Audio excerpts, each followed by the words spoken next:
É, meu irmão, literalmente a política tá pegando fogo. Você lembra do Tagliaferro? O Tagliaferro entregou um dossiê ao Parlamento Europeu sobre o ministro do Supremo Alexandre de Moraes. E o ministro Alexandre de Moraes acabou de pedir a extradição do Tagliaferro depois de uma investigação.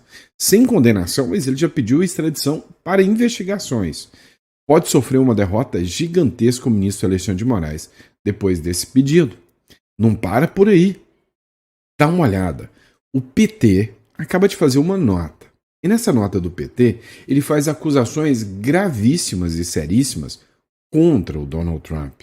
E nessas acusações, ele cita tropas militares, argumentando que o que pode acontecer na Venezuela é inevitável que vá acontecer aqui no Brasil também.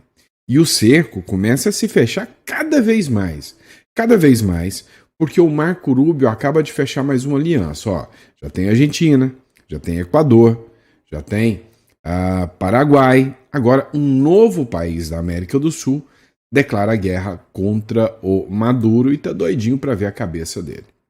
Agora, a informação que o Carlos Kawal trouxe é de assustar um pouquinho, né? Para quem não conhece o Carlos Kawal, essa figura aqui, ele disse que o Brasil pode ser alvo de uma verdadeira bomba atômica se o que ele prevê realmente acontecer. Vamos falar também de um registro de fuga do Brasil, né? Olha só, o Bolsonaro, ele está na mira do ministro Alexandre de Moraes, porque eles dizem que por causa de uma minuta, o Bolsonaro teria tentado fugir para a Argentina, que tinha um pedido de asilo no celular do Bolsonaro. E por causa disso, o Alexandre de Moraes poderia até mandar o Bolsonaro para Papuda. Só que, literalmente, existe não só um, mas 2 registros de fuga dentro do governo brasileiro, informações que o governo já conhece. E essa eu vou revelar para vocês em primeira mão. Então, antes de mais nada, inscreva-se no canal, curta, compartilha. Obrigado pela confiança, pela credibilidade. Todas as informações que a gente traz aqui para vocês são sempre verificadas. Então, se você quer um canal que te traz credibilidade, esse é o canal preparado para você, tá? Então você inscreve-se aí, você faz parte dessa família aqui do nosso canal, do Dr. Sandro Gonçalves. Sempre um prazer e uma honra estar aqui com vocês. Agora, vamos entender tudo que está acontecendo. Vamos entender essa loucura toda. O Brasil literalmente não é para amadores. Vocês viram o que aconteceu com a família Bolsonaro no primeiro editorial, que saiu um pouco atrasado. Eu sei, eu peço desculpas, tá? Mas deu para perceber a loucura que tá tudo isso. Então, é por isso que eu preciso te recomendar uma coisa. Tenha um plano B. Faça um plano B. Se você precisar sair do Brasil em busca de um país com mais solidez, o Uruguai é um país próprio para você. Você vai entrar em contato aqui e a gente está aqui para poder te auxiliar, para poder te ajudar com tudo isso.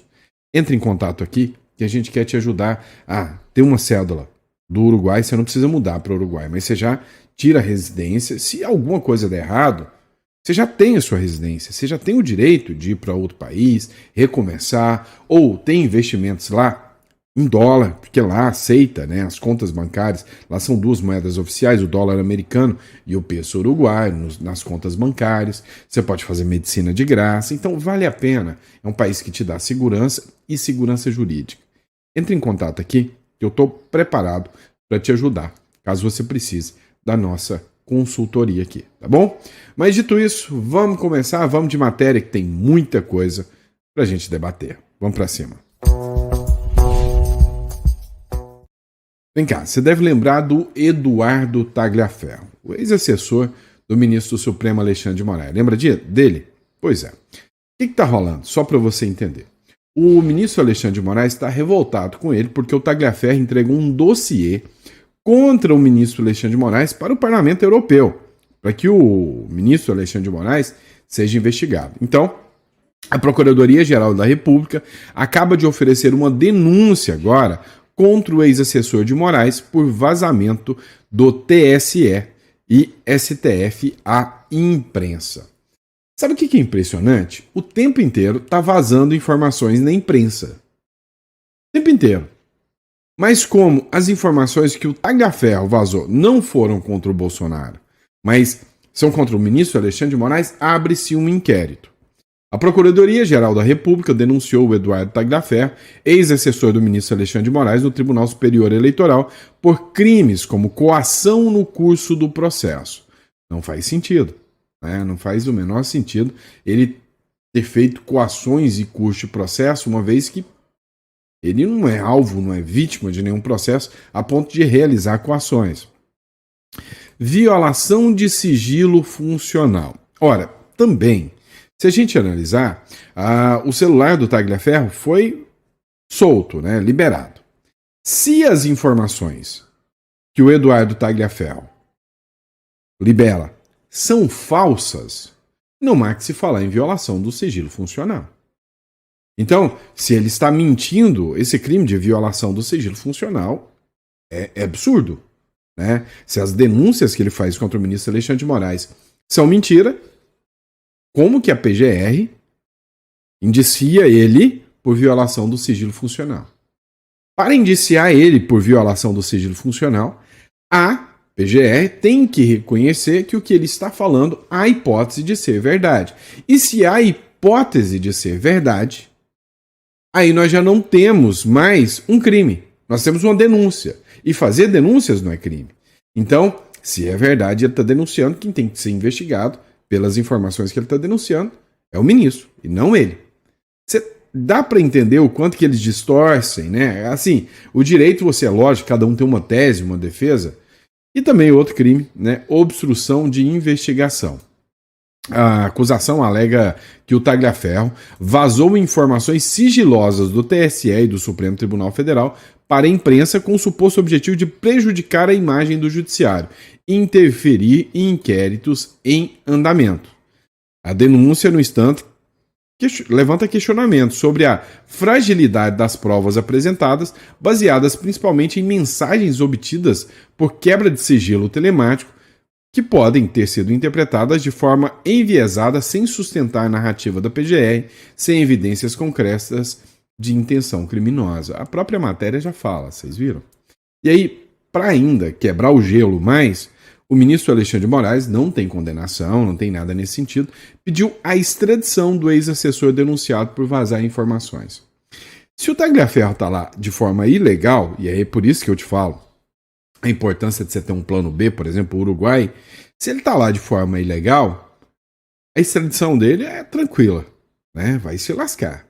Agora, se ele fez o trâmite, se ele tem um processo, ou se ele pediu asilo, aí o jogo já vira. Matéria do portal Migalhas, um portal jurídico, tá? Moraes pede a extradição do ex-assessor do TSE acusado de vazar informações sigilosas. Agora, vem cá, vazar informações sigilosas é crime para solicitar extradição enquanto ainda está em devido processo legal, e a presunção de inocência? Ele já condenou ele? É isso? Vocês entendem, né, a linha tênue, a situação tênue que o Brasil fica? Peraí, não existe a presunção de inocência para solicitar a extradição do Tagliaferro? Tagliaferro, se quer, agora que a PGR ofereceu a denúncia, ele foi para lá sem ser fugitivo. Fazer um pedido de extradição é pedir para tomar um não na cara. Eduardo Tagliaferro, que já está na Itália, foi denunciado pela PGR por violação de sigilo funcional, obstrução de investigação e tentativa de abolição violenta do Estado Democrático de Direito. Olha isso, né? Segundo a PF, ele teria revelado à esposa, em abril de 2024, que repassou informações à imprensa. As mensagens divulgadas envolvem diálogos entre servidores dos gabinetes de Moraes no STF e no TSE. A denúncia sustenta que Tagliaferro atuou em alinhamento com organizações criminosas investigadas nos inquéritos das fake news, milícias digitais e tentativa de golpe de Estado. A extradição será formalizada pelo Itamaraty junto às autoridades italianas. Vai tomar um não, né?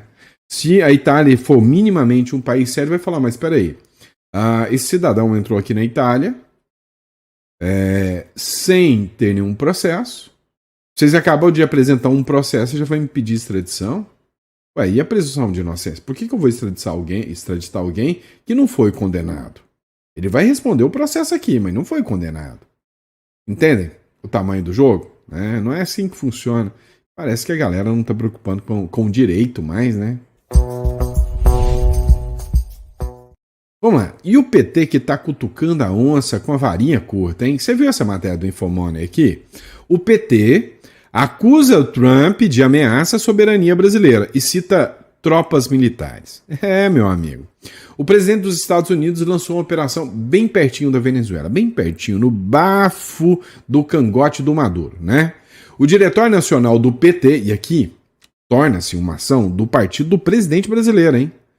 Aprovou uma resolução política que acusa o presidente dos Estados Unidos, Donald Trump, de conduzir uma ofensiva contra a soberania do Brasil. Eles estão sentindo, né, a água batendo no bumbum. O texto menciona o risco de intervenções em diversas áreas, incluindo o deslocamento de tropas militares americanas para a América do Sul. Eles já sabem que as tropas ficarão aqui. Foi feito um acordo de cooperação entre Paraguai e Estados Unidos. Já existe uma também com o Equador. E aí é óbvio que esses países podem dar toda a autorização para que as tropas militares dos Estados Unidos desçam aqui para a América do Sul. Entenderam? A resolução do PT menciona que o deslocamento de tropas militares para a costa da América do Sul, as insinuações sobre a soberania do arquipélago de Fernando de Noronha e a base aérea de Parnamirim, a censura e monitoramento sobre cientistas e pesquisadores brasileiros, o ataque ao PIX e as ameaças às terras raras. Deixam nítido o caráter autoritário, antidemocrático e intervencionista deste ataque de Donald Trump, do bolsonarismo e parte da direita brasileira. O partido sustenta que a ofensiva teria também um componente eleitoral. O Trump e seus aliados da direita brasileira pretendem, e não terão êxito, derrotar, nas eleições de 2026, o projeto de desenvolvimento nacional que estamos consolidando sob a liderança do presidente Lula. Cara, impressionante, né? Agora, o que o PT devia entender sobre soberania nacional? O que o PT devia entender sobre quem está violando a soberania nacional? É essa matéria aqui. Matéria da Gazeta do Povo. Mortes de policiais disparam no Brasil no segundo ano de Lula na presidência. O Brasil registrou um aumento de 33% na morte dos policiais, mortes violentas dos números de policiais. Foram 127 policiais mortos só em 2023. Tá? Então, assim, já em 2024, foram 170. Então, já aumentou em 2023, agora em 2024 aumentou mais 33%. Daqui a pouco está chegando a 100%. Né?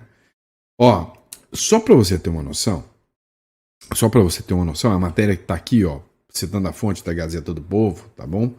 Só para você ter uma noção, 126 óbitos, né? Passaram de 118 para 126 óbitos. Com isso, a soma do incidente fica próximo de 300, crescimento considerável de 28% em relação ao ano anterior.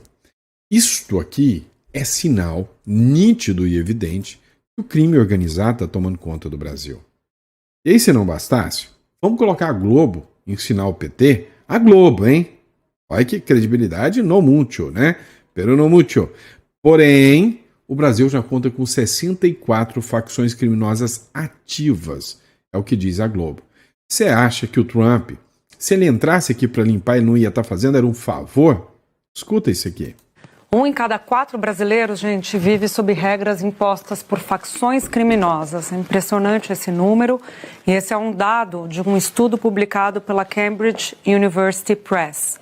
Nossa equipe preparou aqui um material e a gente vai mostrar para vocês todos os detalhes. O Brasil lidera com folga o ranking da América Latina de governança criminal. Impressionante até o título disso. Vê aqui. Eu quero que vocês olhem esse mapa aqui, tá? Vou ver se eu consigo aproximar ele aqui para vocês, tá? Dá uma olhada nesse mapa.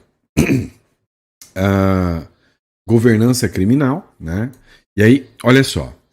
O Brasil tem 26%. A Costa Rica tem 13% da população vivendo sob grupos organizados. O Equador, que está diminuindo porque entrou um presidente de direita que era absurdamente e está diminuindo, né?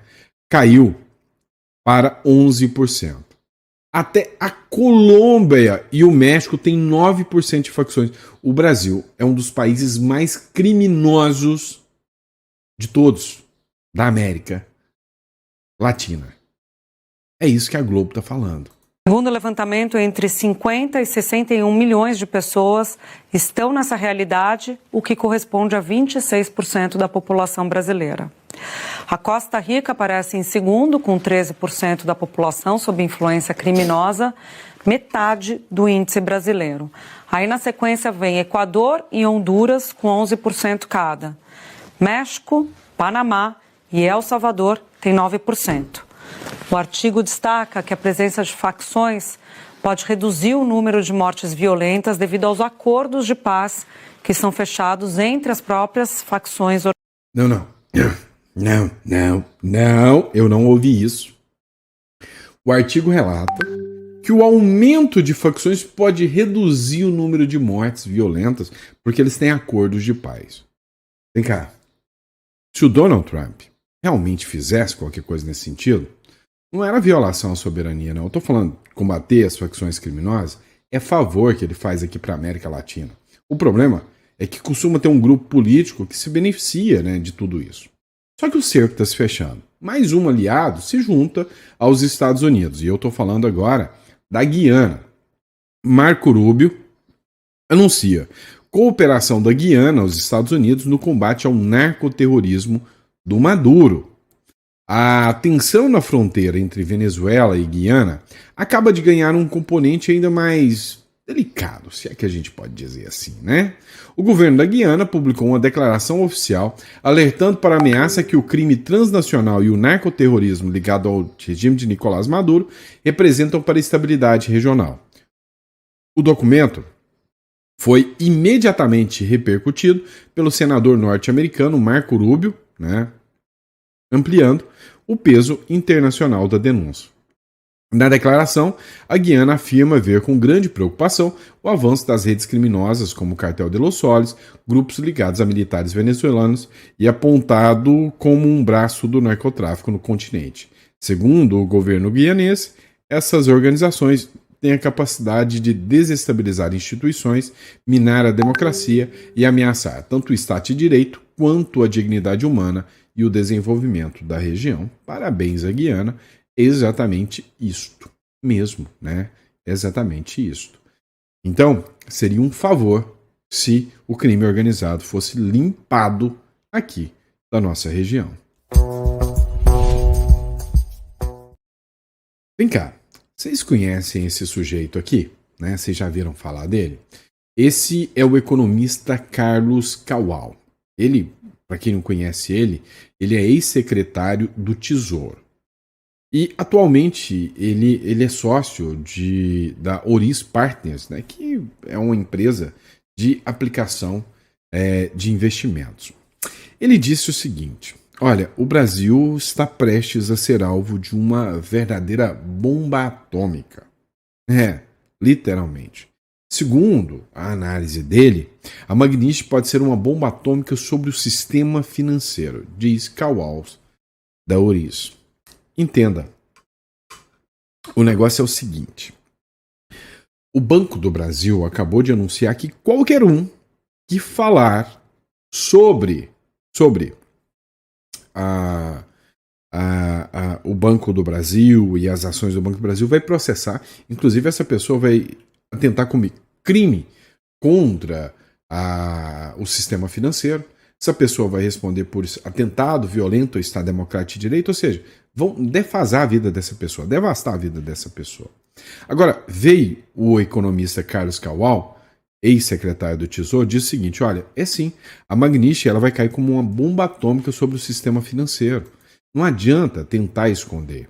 Para o economista, mais do que multas, as consequências para os bancos brasileiros que não aplicarem as sanções da Lei Magnitsky podem ter um efeito de uma bomba atômica e implodir o sistema financeiro brasileiro.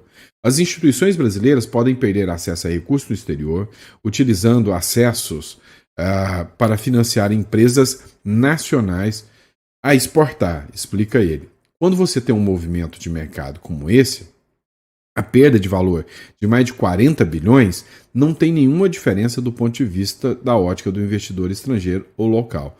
Os dois são afetados igualmente, né?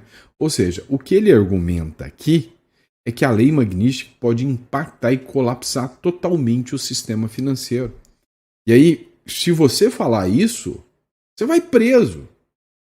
Mas o cara está explicando a verdade. O sistema financeiro brasileiro pode colapsar. E você, com o seu dinheiro aí, você já parou para pensar sobre isso, se não tiver dolarizado? O Drex chega em 2026. Ah, meu irmão. Abre o olho, né? Abre o olho, né? Vamos focar um pouquinho mais em toda essa loucura que está acontecendo no Brasil aí, porque realmente a situação não está fácil para ninguém, né? Para ninguém mesmo. Vamos lá, próximo bloco, nós vamos falar de Bolsonaro e vamos falar de uma fuga que já foi registrada pelo governo brasileiro, tá bom? Olha só, essa matéria aqui. A defesa do Bolsonaro justificou o envio de 300 mensagens. O WhatsApp não é rede social. Cara, eles estão tentando buscar de tudo para poder prender o Bolsonaro. E aí eles estão chegando ao cúmulo, ao nível absurdico, errático. Essa palavra não existe, eu sei, eu tô tentando, tá? Ao nível, sabe, assim, mequetréfico de falar que o Bolsonaro se comunicou por WhatsApp e o WhatsApp é rede social. A defesa do ex-presidente Bolsonaro afirmou ao Supremo Tribunal Federal que o WhatsApp não é configuração da violação das medidas cautelares impostas pelo ministro Alexandre de Moraes. Para os advogados, o aplicativo de mensagem não é uma rede social, mas sim uma ferramenta privada de comunicação e, por isso, não estaria incluído nas restrições que proíbem Bolsonaro de utilizar perfis próprios ou de terceiros. Na decisão do ministro Alexandre de Moraes, ele falava que o Bolsonaro não poderia usar redes sociais. Não deveria usar redes sociais. Porém, não falava nada em aplicativos de mensagens. Então, o Bolsonaro mandou mais de 300 mensagens através do seu WhatsApp, inclusive mensagens essas vazadas ali com o Silas Malafaia. E agora eles querem a prisão do Bolsonaro, porque ele usou o WhatsApp. Eles falaram o óbvio, o WhatsApp não é rede social. Já é absurdo você negar a rede social. O WhatsApp não é rede social, tem que explicar o óbvio, né? Agora, vem a Folha de São Paulo aqui, ó. Folha de São Paulo, falei errado, foi equívoco, tá? Vamos lá. Bolsonaro diz ao STF que o rascunho de pedido de asilo não pode ser considerado uma tentativa de fuga. Outra ação. O que aconteceu? O Bolsonaro, dentro das mensagens do celular dele que foi apreendido de novo, tinha uma minuta de um pedido de asilo para o Milei. E isto não pode ser considerado fuga. Para você ter noção, quando o Lula enfrentou o processo lá com o Moro, teve mais um monte, milhares, dezenas, centenas de pedidos, né, de gente para que o Lula pedisse asilo. E os países, né, tem até uma matéria do Globo, eram Cuba, Venezuela, França e Espanha, que poderiam oferecer o asilo e teriam oferecido, né, dito que se o Lula pedisse, ele teria o asilo naquela época ali, da época do mensalão do Petrolão. Mas não, o Lula não foi preso por causa disso, não foi preso em virtude de nada disso, né?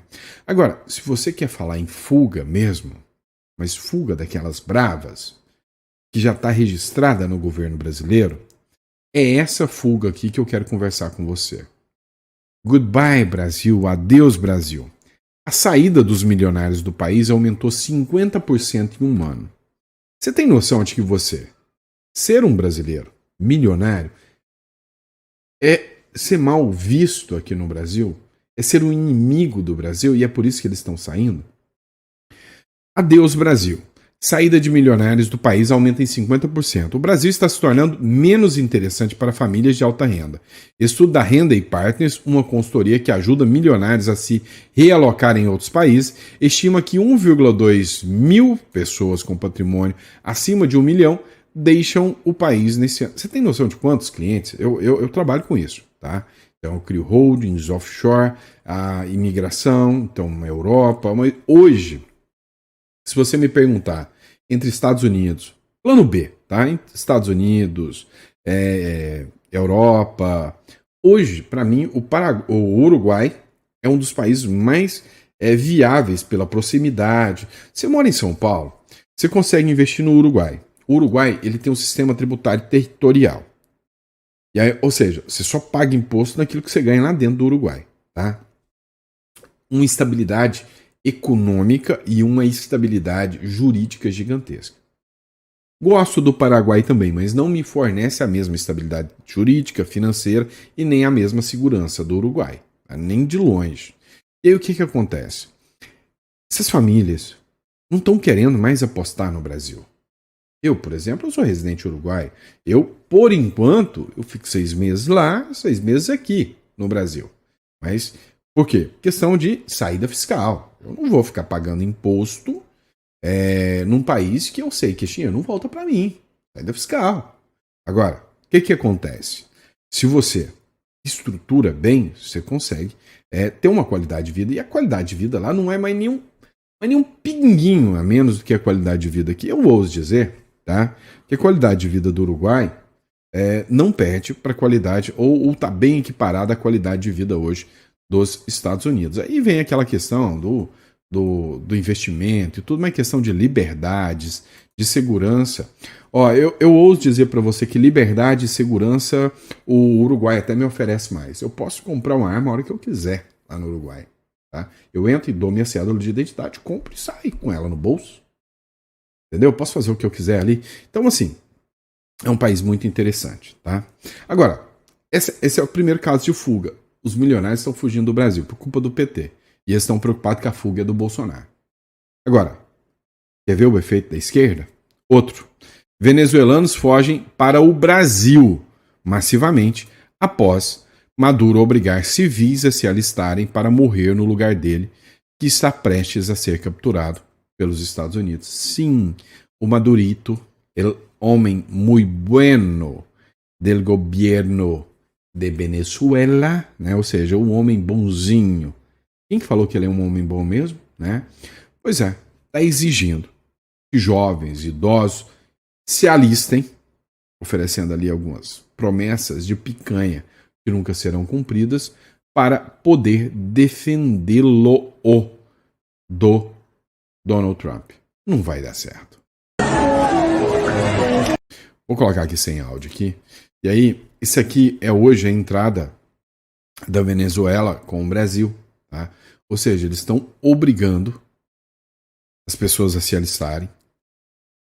Sabe, os pais que têm filhos já em idade de ir para a guerra, para entrar, não tem um pai que não está correndo da Venezuela com medo da guarda ir lá e buscar os jovens e levar para essa guerra. Agora você imagina, você vive num país que todo mundo vem te alertando, olha, é uma ditadura, é autoritário. De repente, né, chega um governo, como desse tal de Nicolás Maduro, e fala, olha, eu vou levar o seu filho para uma guerra.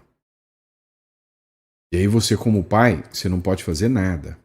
Então, frente, né, ao risco do que está acontecendo, os pais estão saindo fora. Por isso que eu digo para vocês, olha, quando chega num governo de esquerda, autoritário, quando chega, esses caras não estão nem aí. Quando a guerra bate na porta e você não tem meios, não tem um plano B, não tem um seguro, você está lascado. Isso aqui é um vídeo que foi publicado há 2 dias atrás, tá? 2 dias que eu estou mostrando para vocês. Da Globo. Até crianças, até lançamos granadas. Crianças de até 8 anos fazem treinamento militar na Rússia. Para quê? Crianças? Ó, rastejando na água rasa e na areia como se estivessem em trincheiras, sob gritos de incentivo e segurando modelos fake do fuzil AK-47. A realidade da guerra da Ucrânia chegou às crianças russas e simulações de treinamento militar viram tendência nos últimos meses na Rússia. Com supervisão de soldados que lutaram na guerra, 83 crianças de idade entre 8 e 17 anos participam de uma marcha de percurso na margem do rio Don-Su, na Rússia. Você acha que isso aqui é normal?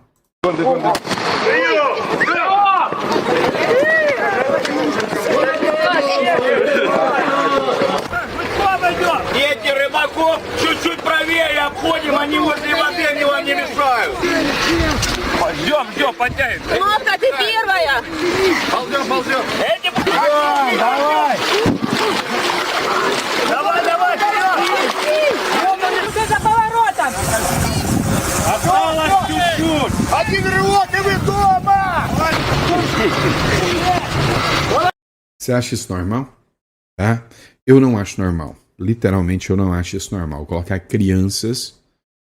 Olha, a definição mais perfeita da guerra são velhos que se odeiam, colocando jovens e agora crianças que não se odeiam para morrer no lugar deles. Então, sabe, não acredite em governos.